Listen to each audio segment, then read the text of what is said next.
Hi there, I'm Roux. Welcome to my video. Last week, a wonderful viewer had the wonderful idea, a lot of wonderfuls going on right now, that I should try out, am I the antagonist? I'm gonna take a page out of Q-Star's repertoire, and I'm gonna use antagonist. Yes, that seems to be good, so I won't get demonetized. Am I the antagonist? Or the cornhole, as I like to think of it. Am I the cornhole? Is a place where people ask, I had an experience, am I the cornhole in this situation? Because people seem awfully mad at me. Today's stories are, yes to the dress, don't let the door hit you in the cornhole on your way out, switcheroo, thy are not worthy. If you can read this, you are too close. Why though? And I'm so sorry about that. I'm so hope I didn't traumatize your ears. Yeah, but those are the stories. Let's get into it. A switcheroo. Am I the antagonist for bait and switching alcohol? It was my son's second birthday party, and we had a lot of family over as a result. Within the family, we have something known as the drunkles, or drunk uncles. They come to family events, drink a ton of Bud Light, Miller Lite, and Johnny Walker Black when they're feeling fancy. As a result, we stocked our bar accordingly. Within my bar, I also have a couple of Globe decanters that hide behind a raised portion of the bar, but is also visible. Within these decanters, I house a bottle of Glenmorangie Signet and Glenmorangie 18 years. I am not pronouncing this correct, I'm so sorry. For me, these are definitely not bottles I drink regularly and only on very special occasions. So fancy ass, super expensive beverages. Okay, super expensive alcohol. Well, the drunkles were downstairs shooting pool when one of them saw the Globe decanter and inquired about what was inside. I informed him, and he then asked for a glass of it in front of the party. Feeling it would be rude to say no, I said yes. However, when he returned to shooting pool, I instead gave him some of my pre-made old-fashioned I had been distributing to others. He was none the wiser and remarked how much he loved it. I told my wife, and she thought it was a dirty move. I thought he put me in an uncomfortable spot where I couldn't say no, and he had no idea what he was going to taste. The switch made everyone happy. What do you all think? Well, seems like the kind of people who would just drink anything anyway, so I don't think it's a problem with, he doesn't know what he's drinking. That could be a little iffy, but, what if he loves it, though? What if he loves your old-fashioned and he's like, next time I'm gonna save up some money and I'm gonna buy myself those fancy bottles. And he spends a lot of money on it, and then he opens his own and he hates it. I think that would be the only problem, really, but also, you're a grown man. You can say no to people. If you have a small child and it's his second birthday, you're gonna have to learn to say no matter how many people it's in front of. So, I'm gonna agree with your wife. Honesty is the best policy. So yeah, I'm gonna dub you the cornhole. Next! Thy are not worthy. Am I the antagonist for calling out a fake service dog and getting the person kicked out of a restaurant? I have a group of friends I generally go out with to eat on the weekends. The person in question, whom we will call Jay, is more of an acquaintance. He was invited by our mutual friend B. I personally have a disability, but I don't have a service dog. However, I do have a family member who has one. She deals with a lot of crap due to people abusing service dog ADA laws. Has even been told because her dog wasn't a seeing eye dog that it didn't count as a service dog. It's actually made it to where she doesn't even want to go out because of it. So on a personal level, it really pisses me off. Jay has brought his dog every time we've gone out.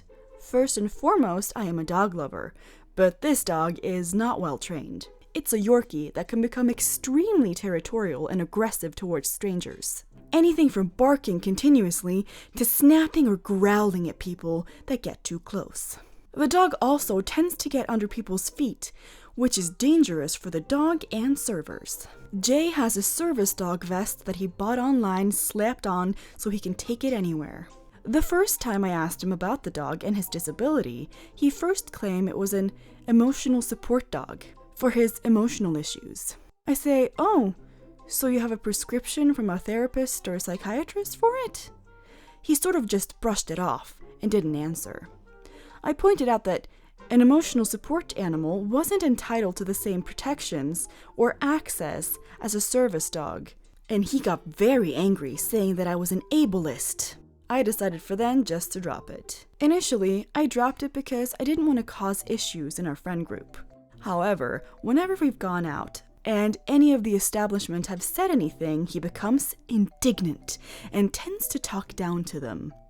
Makes empty threats that he will pursue legal action for discrimination. Tonight he was particularly an ass and being horrible to a server who questioned him. That I'd had enough and blurted out, "You're so full of shite. That dog isn't even a service dog. It never has been, and I doubt it's even an emotional support animal." Then I turned to the waitress and told her even if it was one, she and management have a right to ask him to leave because the laws have a clause that covers dogs that misbehave or cause issues. Well, they ask him to leave and bar him from the establishment. Now my friend group is split down the middle.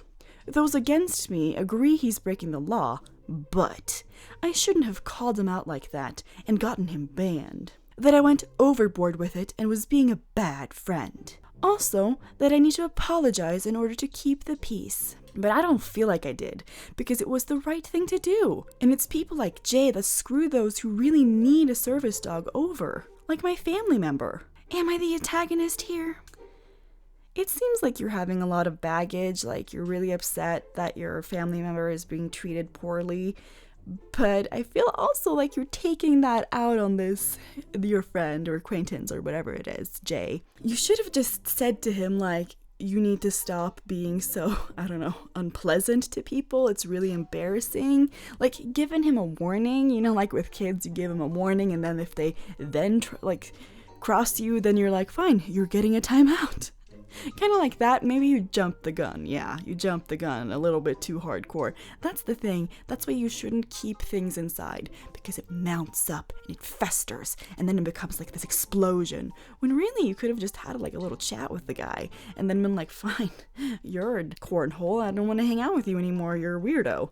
If he was unpleasant to you about it again, Like, I don't think that you're the one to blame entirely, so, I feel like he also needs to apologize for making everyone embarrassed by being so indignant about it when obviously he's breaking the law. So, you could apologize for calling him out on it in front of strangers, but you shouldn't apologize for just everything.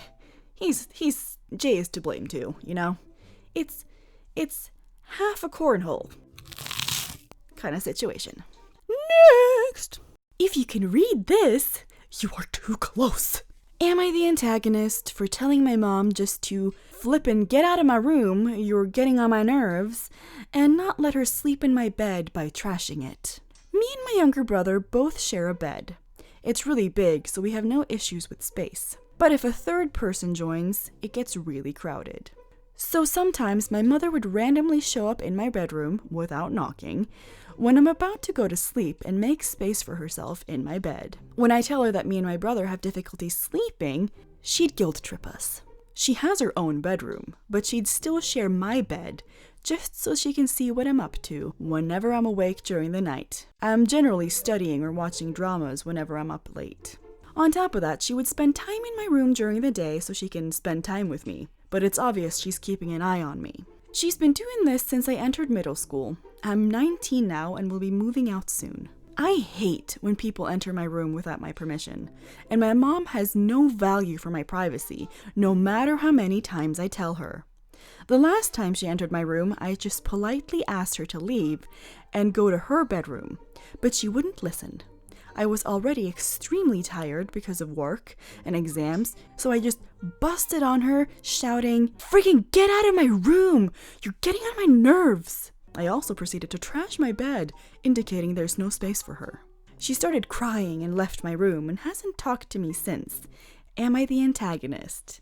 No, not even a little bit.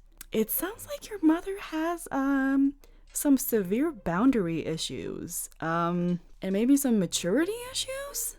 And, like, she doesn't respect anyone's privacy. It's like she doesn't view you and your sibling as separate people from her, and that's really concerning. Like, I don't think there's anything wrong with kids and parents, like, snoozing together, but only if both people are okay with it. Like, if your kid has a nightmare, comes into bed, or, like, if you're older and you, like, want some comfort and you, like, sleep together in, like, a bed together, that's fine. But when one person clearly says, this is, like, unpleasant, we can't sleep, and she still does it for her own selfish needs, that's hella needy. And really selfish. Unhealthy. So yeah, you're not a cornhole. Next! Why, though?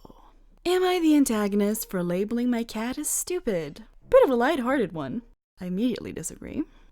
I have 2 cats, Ripley and Jonesy. Ripley is a black cat and he's pretty smart. He likes to look at cookbook recipes when I have them open, and he knows how to open cabinets. He can do a silly trick I taught him for treats. Jonesy is an orange tabby, and to put it bluntly, is the dumbest creature on this planet. He frequently walks into the wall, is afraid of dust, and is cross-eyed. He misses 99% of the time when he tries to headbutt me, and he doesn't know how to get out from underneath a blanket. That's a short list of his stuff. I paid a small fortune for the vet to examine his facilities and tell me there's absolutely nothing wrong with him. He's just really stupid.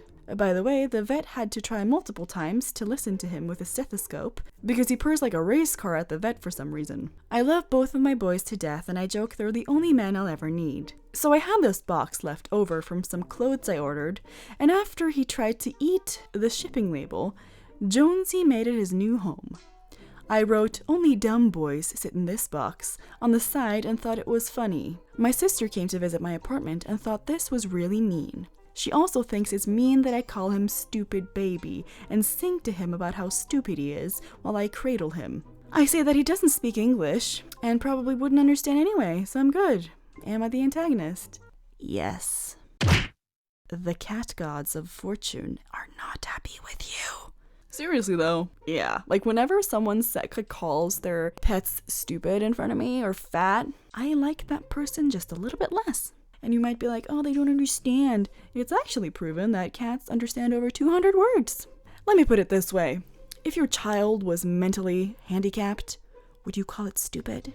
No, you wouldn't. That's the kind of raw reaction, like your sister's like, don't call my nephew stupid. What's wrong with you? Yeah. Don't call your cat stupid. I'm never gonna understand that. Why people are like, oh, but it's loving, and it's like, it's just mean. I will never understand it, and yes, you are the cornhole. 100,000 cornholes, that is you. Next! Don't let the door hit you in the cornhole on your way out. Am I the antagonist for telling my friend to fuck off? I'm 16, my dad is 47. My dad met his girlfriend 4 years ago. She is 23. Yes, the relationship is freaking weird, but she makes him happy. Since my sister was born 8 months ago, my dad's girlfriend has been putting a lot of work in at the gym and has a personal trainer come to the house. She looks great. I invited a handful of friends around the other day. My dad's girlfriend came into the room to offer us food. After she left, my friend decided to say, "Katie looks hot." Shame about the kid. And a bunch of more comments on her body. I told him to fuck off and to get the fuck out of my house. Apparently, I am an asshole, according to my friends, for overreacting because he was clearly joking as he constantly makes comments like that. Am I the antagonist? No. Like, it's refreshing to hear someone who's like, actually, you're not going to talk that way about someone who I care about or am related to. You know, stand your ground. Your friends need to be more commonsensical. I don't know. Maybe he was just like trying to figure out how he felt about the fact that this young girl is basically your stepmother, but also kind of almost young enough to date you guys. But still, no, you're not the cornhole, because anyone who speaks crap about people once they leave the room are not quality people. Next! Really, lady? Am I the antagonist for letting natural consequences play out on an airplane? I have 3 children. 2 young enough to need parental supervision on a plane, but old enough to just sit on my lap. And 1 that can. It's a tough age. I booked on an airline that didn't have assigned seating, but I hoped that people would understand, as single me was always willing to move at a moment's notice for families in this situation. Unfortunately, my fear was realized. The plane was booked to capacity, and the seats were about 95% full. There weren't 3 seats together, but there was a row with 2 people and an empty seat between them. 1 woman offered to move, which would have been perfect if the other one would move. She refused. I absolutely couldn't miss this flight. We had to go to a funeral, and if we didn't make the flight, we would miss it. Work schedules are complicated, and we couldn't lose any more of my income than necessary. I pled with her, but she had no interest, and the plane was filling up even faster, making it more impossible. So I did what I had to happen. I put my older child with the strangers, and found the only open seats for 2, which were next to a disabled person who couldn't be moved. Of course, it was an awful flight. I needed to frequently go check on and help my older child, making me frequently leave 1 child to tend to another, and walk across the whole plane with a baby, being more of a disruption. The woman who wouldn't move got increasingly angry with the situation, but I feel it's her fault, and a natural consequence of not moving. Am I the antagonist for not apologizing and giving her equally dirty looks to the ones she gave me? Yes, you are, 100%. Whose kids is it? Yours? Yes. Whose responsibility is it to book a flight where you can actually assign your seating and not just bully other people out of their seats? Yours. So for you to be upset that someone was like, actually, I'm not gonna move, this is my seat, that's on you, lady. You're the parent, you're responsible for booking, and sitting together is also your responsibility. If that is a necessity, you should have booked with an airline that has assigned seating. You don't know why the person didn't move. Maybe they have anxiety. Maybe they have issues. You don't know why they didn't move. And you're not entitled for them to just move just because you have kids with you. It was your responsibility to make that plane ride happen where your kids needed to sit next to you. So, yeah, you the antagonist, you the cornhole, all the way. It really pisses me off, actually, when people are like, But you should make changes because I was lazy and didn't do it myself. and it's like, no. And you do not get to blame other passengers for not just going along with your lazy planning. Nah. Next! Yes to the dress. Am I the antagonist for not inviting my soon-to-be mother-in-law to go wedding dress shopping? I'll keep it pretty simple and to the point here. My fiancé and I got engaged a few months ago. Yay! My mother-in-law and I have a fairly good relationship. My fiancé is an only child. She was very much involved with the proposal. Last weekend, I went dress shopping and found the dress. I only took a maid of honor and my mom. I didn't expect to say yes to the dress so quickly. I won't show anyone else the dress until the wedding. My mother-in-law has called my fiancé a few times, sobbing that she didn't get to go on this shopping trip. She said it was her one chance to go wedding dress shopping, and I took it from her. She said I'm being so unfair by not sending her a picture of the dress. Here's the thing. I know if I send my mother-in-law pictures, she will show everyone. And shopping for the dress was something I wanted to do with a very small, close, intimate group. My maid of honor and my mom. Am I the antagonist, though? Nah. It's your wedding. She had her chance. Like, I don't know if your mother-in-law got married or whatever, but like she got her chance to, do all the wedding-y stuff, and she does not get to live vicariously through you and be upset if you don't let her. She's being very unrealistic. It's your wedding day, and you get to decide who you want to help you pick a dress. I've seen those shows, okay? I have shamelessly, it's my secret shame actually, watched those shows where they try on dresses and people are so mean. oh my, the people who help them always say, the more people you ring, the worse it is. And I totally agree with that. So I understand that you just want to like people you trust with you. So yeah, no, you're not being a cornhole. You're not the antagonist. You do you, it's your wedding. She needs to get over herself. This day is not about her. That's it for this time, you guys. Do you agree with me with my cornhole or not cornhole dubbing? Do comment below how you felt about the questions and, you know, how you'd respond to them. Are they the antagonists or not? Comment below. I post every Friday, and soon I will be posting 2 times a week. With a secret project. Someone guessed right, by the way. It's very, very exciting. So do subscribe. I'll be posting 2 times a week, every Friday and every Wednesday. Thank you so much to my wonderful patrons, Capra, Magdalena Jaworska, and Cami. Thank you for believing in me. Y'all are awesome. See you next time. See you later, alligator. In a wild crocodile.